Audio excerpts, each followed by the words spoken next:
Welcome back friends. आज का हमारा जो टॉपिक है वो है फंडामेंटल एनालिसिस। देखिए, हमने पिछले वाली वीडियो में देखा था फंडामेंटल और टेक्निकल एनालिसिस में क्या अंतर था, समराइजेशन किया था। आज हम देखते हैं फंडामेंटल एनालिसिस को थोड़ा विस्तार से। देखिए, फंडामेंटल एनालिसिस हम हमारे ट्रेडिंग करियर में बिल्कुल भी नहीं करेंगे, लेकिन जब हम ट्रेडिंग में करियर स्टार्ट कर रहे हैं तो हमें सब चीजों की नॉलेज होना जरूरी है। फंडामेंटल एनालिसिस की जरूरत पड़ती है यदि आप 15 से 20 साल के लिए इन्वेस्ट कर रहे हो तो। अब फंडामेंटल एनालिसिस के लिए कई सारे क्राइटेरियाज होते हैं, उनमें से कुछ यहाँ पर मैं एग्जांपल बता रहा हूँ आपको। कुछ क्राइटेरिया इनके अलावा भी और काफी हो सकते हैं। देखिए, EPS, earning per share, company का पर शेयर कितना अर्निंग कर रही है। जितना ज्यादा अर्निंग होगा उतना ही सही होगा। अब ये अर्निंग शेयर क्या होना चाहिए, ज्यादा होना चाहिए, यानी कंपनी अपने शेयर पर कितना अर्निंग कर रही है, ये जितना ज्यादा होगा उतना बेटर।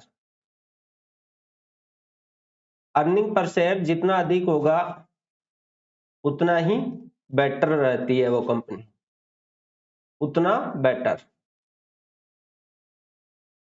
फिर है दूसरा पीई रेशियो।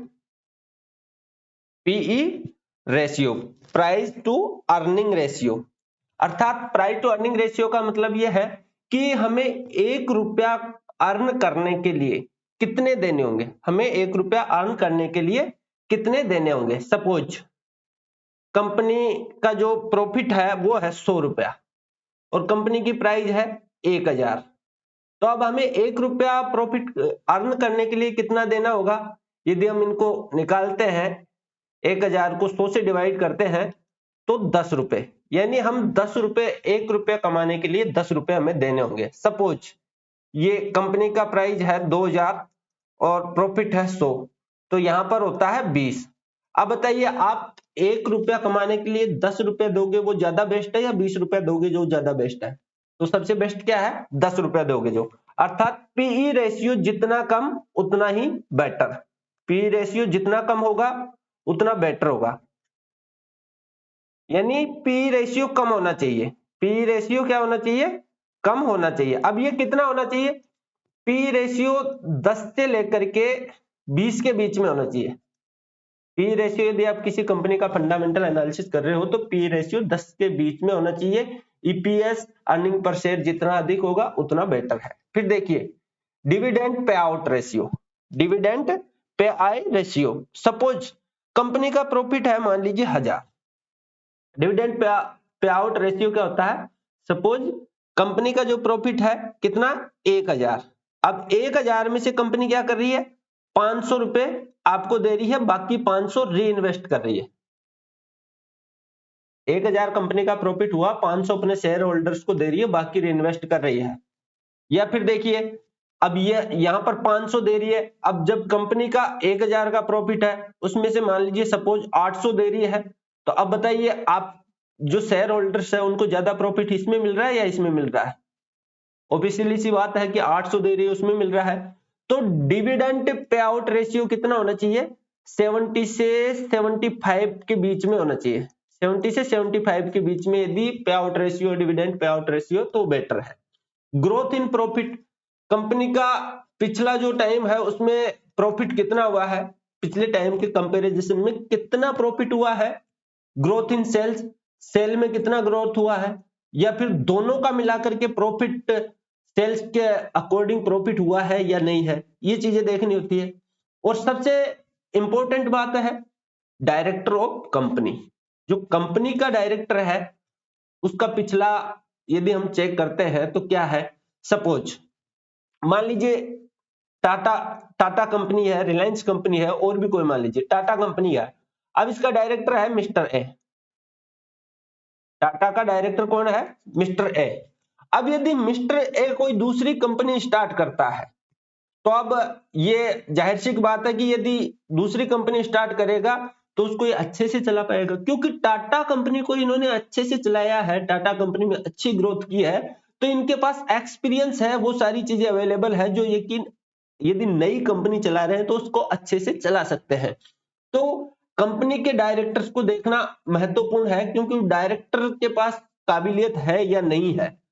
फिर है इंडस्ट्री अपॉर्चुनिटी। अब आप जिस कंपनी का फंडामेंटल एनालिसिस कर रहे हो उसकी इंडस्ट्री, कौन सी इंडस्ट्री से वो बिलोंग करती है। अब देखिए सपोज अभी इस टाइम पे यदि हम एनालिसिस करें तो इस टाइम पे जो ईवी कंपनियां हैं, इलेक्ट्रॉनिक व्हीकल बनाने वाली कंपनियां हैं, उनमें अच्छी ग्रोथ है। तो इस प्रकार हम इंडस्ट्री वाइज भी उनका फंडामेंटल एनालिसिस कर सकते हैं। फिर है बुक वैल्यू, कंपनी की बुक वैल्यू कितनी है। अब बुक वैल्यू मतलब जैसे कंपनी का जो एसेट्स है, कंपनी के एसेट्स मान लीजिए सपोज 10,000 एसेट्स है, तो 10 कंपनी के एसेट में से हमें लाइबिलिटीज घटा देनी है। कंपनी के एसेट्स में से क्या करना है, माइनस लाइबिलिटी। अब लाइबिलिटी सपोज यहां पर इसकी लाइबिलिटी है 3000, तो कंपनी की बुक वैल्यू कितनी हुई 7000। अब देखिए बुक वैल्यू 7000 है तो मार्केट वैल्यू इससे कहीं ज्यादा होगी, ये मार्केट वैल्यू नहीं है, ये केवल बुक वैल्यू है। तो इस प्रकार हम किसी भी कंपनी का फंडामेंटल एनालिसिस करते हैं। मैंने यहाँ पर आपको कुछ जो मोस्ट पॉइंट है वो बताए, इनके अलावा भी कई और क्राइटेरिया हो सकते हैं कंपनी का एनालिसिस करने का, बैलेंस शीट देखने का, और भी कई चीजें हैं। तो हमें ईपीएस, अर्निंग पर शेयर जितना अधिक होगा उतनी सही होगी कंपनी। पीई रेशियो जितना कम होगा उतनी बेटर, यानी 10 के बीच में पीई रेशियो होना चाहिए। डिविडेंड पे आउट रेशियो 70 से 75 के बीच में होना चाहिए। ग्रोथ इन प्रॉफिट और ग्रोथ इन सेल्स, पिछले साल के कंपैरिजन करके उसमें सेल्स और प्रॉफिट में उसमें ग्रोथ हुआ है या नहीं हुआ है, ये देखना होता है। कंपनी के डायरेक्टर्स के बारे में हमें वहां पर एनालिसिस करना पड़ता है। इंडस्ट्री, उस इंडस्ट्री में आगे चल करके फ्यूचर में कितनी अपॉर्चुनिटी है, ये भी हमें एनालिसिस करना होता है। कंपनी की बुक वैल्यू देखनी होती है। अब ये तो रही बात कि हम फंडामेंटल इस प्रकार से कर सकते हैं, लेकिन अब ये फंडामेंटल एनालिसिस हम करें कैसे।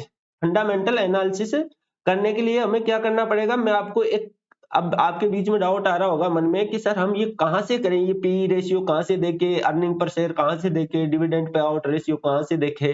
तो उसके लिए मैं आपको बताता हूं। उसके लिए आपको investing.com से आप इसका एनालिसिस कर सकते हो, और मैं आपको ले चलता हूं investing.com पर।